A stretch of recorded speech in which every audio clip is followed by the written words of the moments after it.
ठीक है सर, तो आप बिल्कुल चिंता ना करें कि और दुनिया बहुत बड़ी है। Okay sir. और सर एक और भी क्वेश्चन था। हाँ जी। अगर ऐसी कई सारी कंपनी आ गई, बंद भी हो गई, अगर ये कंपनी भाग गई तो? चलिए, बहुत बढ़िया सवाल है ये। दोबारा इसी मैं एक चीज और है ना, ये ज्यादातर ये सवाल शुरुआत के स्टेज पे हमें बहुत आते थे कि जब इस कंपनी की अहमदाबाद में शुरुआत हुई थी, लोग बार बार कहते थे कि यार पहले फलानी कंपनी भाग गई, ढिमकी कंपनी भाग गई, अगर तुम्हारी सिक्योर लाइफ भी भाग गई तो क्या होगा। मुझे एक चीज बताइए, कोई भी कंपनी भागती क्यों है? क्या कारण होते हैं उसके भागने के, बंद होने के या भागने के? आपने भागने कहा तो मैं भागना ही बोलता हूं। अच्छा। वैसे किसी भी कंपनी के बंद होने के क्या कारण होते हैं? कुछ कंपनी लीगल नहीं होती, कंपनी के बिल्कुल। प्रोडक्ट अच्छे नहीं होते, बिल्कुल कई सारी नेटवर्क मार्केटिंग कंपनी आ गई, बिल्कुल। कई कंपनी के सारे प्रोडक्ट भी ऐसे है कि चलते भी है और बंद भी हो जाते हैं, इसीलिए कंपनी भाग जाती है। चलिए, बहुत बढ़िया। सबसे पहला आपका था कि कंपनी लीगल नहीं है, नहीं होती, इस कारण से कंपनियां भाग जाती है। अच्छा। नीरज जी, मुझे एक चीज बताइए, एक ऐसी नेटवर्क मार्केटिंग कंपनी बताइए जो कि लीगल नहीं है और 11 महीने से ज्यादा चली है। अगर आपने नाम सुना तो मैं आपको बताता हूं कि जितनी भी कंपनियां अहमदाबाद शहर में या गुजरात में या हिंदुस्तान में आज तक आने के बाद बंद हो चुकी है, कि जिन्होंने नेटवर्क मार्केटिंग कंपनियां ना होने के बावजूद नेटवर्क मार्केटिंग के बैनर के अंदर अपना नाम लोगों के सामने रखा और बताया कि भैया हम नेटवर्क मार्केटिंग कंपनियां हैं, मैं आपको उन कंपनियों का इतिहास दिखाता हूं। एक भी कंपनी 11 महीने से ज्यादा नहीं चली है। और जो कंपनियां लीगल है, प्राइवेट लिमिटेड है, या जिनके पास कुछ प्रोडक्ट है जो मनी सर्कुलेशन स्कीम में काम नहीं करती, जैसे कि सिक्योर लाइफ है, वहां पर हम आपको ये नहीं बताते कि 9,360 रुपए लगाओ, एक साल के बाद आना और 36 लाख का थैला भर के ले जाना। हम तो सबसे पहले ये कहते हैं कि 9,360 रुपए या 40,000 रुपए या 6,000 रुपए में आप कोई ना कोई पैकेज लेते हो, बिजनेस तो आपको ऑप्शन में मिलता है अगर आपको करना है तो। ये बिल्कुल ऐसा काम है जैसे कि मान लीजिए कि आप एक दुकान के अंदर मोबाइल लेने के लिए गए। अच्छा। ठीक है, आपका जो मोबाइल है, आपने ये बहुत बढ़िया मोबाइल है सर, ये इसकी कॉस्ट क्या है?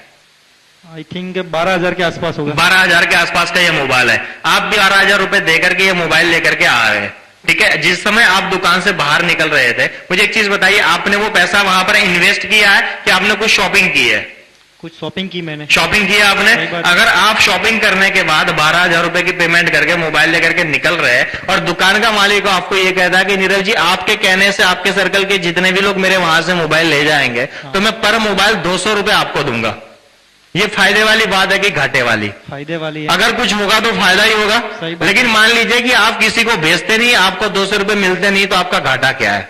कुछ नहीं, कुछ भी घाटा नहीं है, क्योंकि आपने जो पैसा लगाया था उसके सामने आपको चीज मिल गई। बिल्कुल वैसा यहां पर काम है। तो आप 6,100 रुपए देते हो तो भैया आपको मेडिक्लेम मिलता है, 15,000 देते हो कोटक वाले आपको फ्लेक्सी प्लान दे देते हैं, 40,950 दिए आपको लैपटॉप मिल गया, 9,600 रुपए दिए भाभी जी के लिए 7 साड़ियां मिल गई। आपने पैसा लगाया नहीं। जो होगा, अगर आप 2 लोगों को ज्वाइन कराते हो, वो आगे काम करते हैं, जो होगा वो मुनाफा होगा। इस बिजनेस में घाटा होने का कोई चांस ही नहीं है। अगर कुछ होगा तो वो मुनाफा ही होगा। सही बात है। ठीक है, सबसे पहली बात यह है। तो कंपनी जो है अल्टीमेटली कोई भी मनी सर्कुलेशन स्कीम में काम नहीं करती। अगर लीगलिटी की बात है, वैसे मैं लीगलिटी में बिलीव नहीं करता, क्योंकि मेरा ऐसा मानना है कि कोई भी कंपनी कितनी चलेगी उसकी गारंटी उसके प्रोडक्ट देते हैं, लीगलिटी नहीं दे सकती। क्योंकि अगर प्रोडक्ट मार्केट में नहीं चलेंगे तो कंपनियां सर्टिफिकेट बेच के पैसे नहीं कमा सकती। सही बात है। आप एग्री है इस बात से?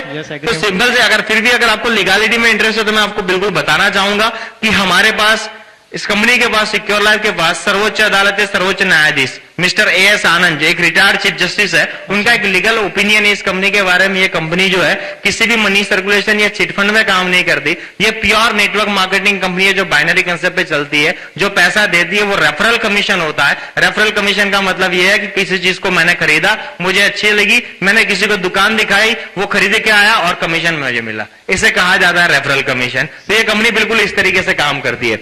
दूसरी में लीगलिटी की बात बताऊं कि ये कंपनी लगातार 6 साल से चल रही है, ये उसका 6ठा साल चल रहा है। अच्छा। ये कंपनी जो है under the companies act government 1956 के तहत ये कंपनी रजिस्टर्ड है। और एक लीगलिटी की अगर बात बताऊं, मुझे एक चीज बताइए कि अगर आप मुझसे दोस्ती करना चाहोगे, अर्शद भाई यहाँ पर आपको मुझे लेकर के आए तो इन्होंने बहुत सारी बातें बताई कि भैया वो बहुत अच्छा आदमी है, मैकेनिकल इंजीनियर है, बहुत सक्सेसफुल है। इन्होंने जब मेरी इतनी सारी तारीफ की तभी आपने मुझे घर में आने दिया। सही बात। तभी आपने एंट्री दी, तभी भाभी जी भी यहाँ पर बैठे हुए हैं। लेकिन अगर हर्षद परमार जी मेरे बारे में कुछ और कह दे, या आपने उनको पूछा होता कि तुम जिसको लाने वाले हो वो आदमी सिगरेट विगरेट तो नहीं पीता, वो दारू वारू तो नहीं पीता, उसका चरित्र कैसा है, अगर चरित्र ठीक नहीं है तो भैया मैं अपनी बीवी को पहले मैं के भेजूंगा, बाद में मेरा फॉलोअप करवाऊंगा। यही हाल होता कि नहीं होता? तो मुझे एक चीज बताइए कि दो आदमी अगर एक दूसरे के साथ बात करने से पहले एक दूसरे के बारे में इतनी जांच पड़ताल करते